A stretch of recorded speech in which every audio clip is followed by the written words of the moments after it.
শ্রীকৃষ্ণের আবির্ভাবের সময় মা দুর্গার যে কীরকম মাহাত্ম্য ছিল তা জানলে অবাক হয়ে যাবেন। ভগবান শ্রীকৃষ্ণের জন্ম কারাগারে হয়, আর তারপর বাসুদেব তাকে যমুনা হয়ে গোকুলে নিয়ে যাওয়া, এই সমস্ত কিছুর পিছনে মা দুর্গা, মা মহামায়ার যে কী গুরুত্ব ছিল সেই সবগুলি আমি এই ভিডিওর মাধ্যমে বলবো। তাহলে শুনুন।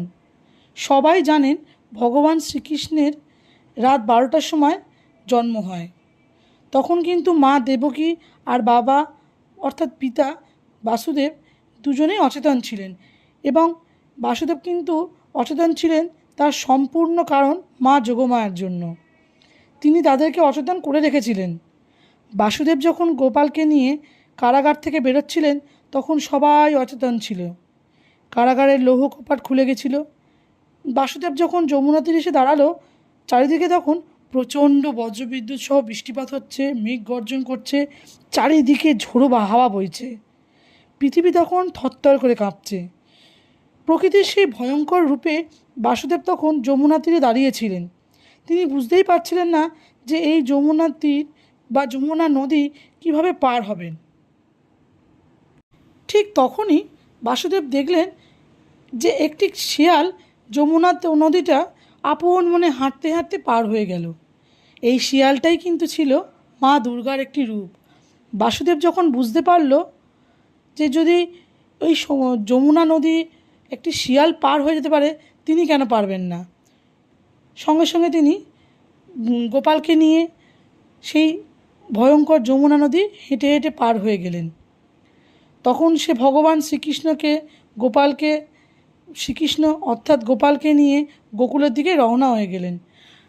বাসুদেব যখন মা যশোদার কাছে যাচ্ছিলেন তখনই কিন্তু সেখানে এক কন্যা সন্তানের জন্ম হয়েছিল। সেই কন্যা সন্তানই কিন্তু মা যোগমায়া অর্থাৎ মা দুর্গার আরেকটি রূপ। বাসুদেব তখন গোপালকে মা যশোদার গর্ভের ওখানে রাখলেন ও সেই কন্যা সন্তান অর্থাৎ মা দুর্গাকে কারাগারে নিয়ে এসে দেবকীর গর্ভের কাছে রেখে দিলেন। এই সমস্ত কার্যকলাপ কিন্তু মা দুর্গারই দান। তারপর মা যোগমায়া, মা মহামায়ার দ্বারাই দেবকী আর বাসুদেব সব স্মৃতিগুলো ভুলে গিয়েছিলেন। তারপর কংস যখন দেখলেন যে অষ্টম গর্ভে কন্যা সন্তান জন্মেছে, তখন তিনি ভেবে উঠতেই পারলেন না যে এই আমায় মারবে, এই কন্যা সন্তান। কিন্তু কংস এতটাই পাপী ছিলেন যে সেই কন্যা সন্তানকেও হত্যা করতে ছাড়েননি। যখন কংস সেই কন্যা সন্তানকে হত্যা করতে যাচ্ছিলেন, শিলাস্তরে মারবেন বলে তুলেছেন, ঠিক তখনই সেই কন্যা সন্তান মা দুর্গার রূপ ধারণ করলেন, সেই দশভুজার রূপ। তখন সেই দশভুজা কংসকে বলেছিলেন, হে পাপিষ্ঠ, তুই যে এত পাপী, তুই আমাকে মারতেও ছাড়লি না।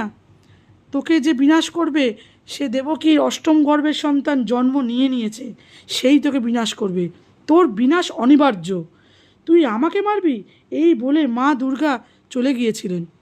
তাই এই গোপালের জন্ম হওয়া, যশোদার কাছে যাওয়া ও কন্যা সন্তান দেবকীর কাছে আসা, এই পুরোটাই কিন্তু মা দুর্গা, মা মহামায়া, মা যোগমায়ারই দ্বারাই হয়েছিলেন।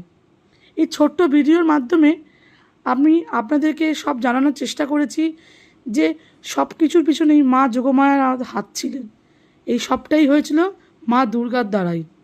ভিডিওটি কেমন লাগলো অবশ্যই জানাবেন, পাশে থাকবেন। অনেক ভালোবাসা। নমস্কার।